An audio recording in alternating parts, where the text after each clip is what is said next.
Hello my poraholic friends, I am Loida, the queen of embellished pores and the creator of loveacrylicpainting.com. Today I'm going to be showing you how I did a very simple glow-in-the-dark painting with some leftover paints. I started with a canvas which I added a coat of black Artist Loft paint. This leftover paint is a Sure Moon. It's a primary element pigment. This one is malachite, also a primary element pigment.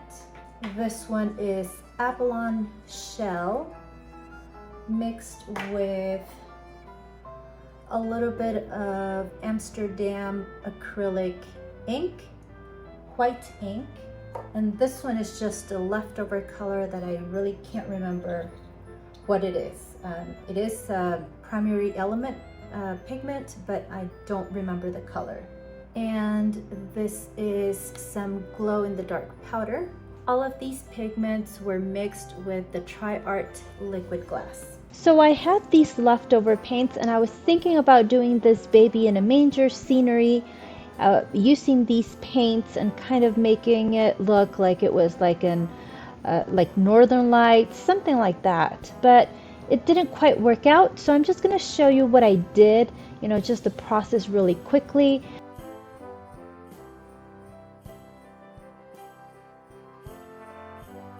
So I added some Tri-Art liquid glass, then I layered some of my colors, and then I tried to do a swipe. That didn't quite work out, so then I tried pulling my paint with a chain, which also didn't work out. So then I tried swiping with a piece of paper, which also didn't really work out as expected. That didn't work out, did it? No, it didn't work out. So I decided to tilt it and see what would happen. I kept on fiddling with it, kept adding paint and tilting.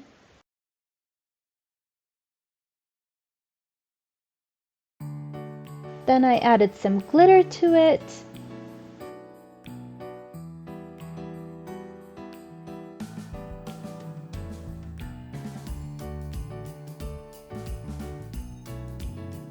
I also sprinkled some glitter glass right there on that white area, and here's how it looks in the dark. Look at that glow. Even though I don't like the painting when the lights are on, I really like how it turned out and how it looks when the lights are off. I like that effect. It's just beautiful. Let me know what you think. I'll see you in my next video.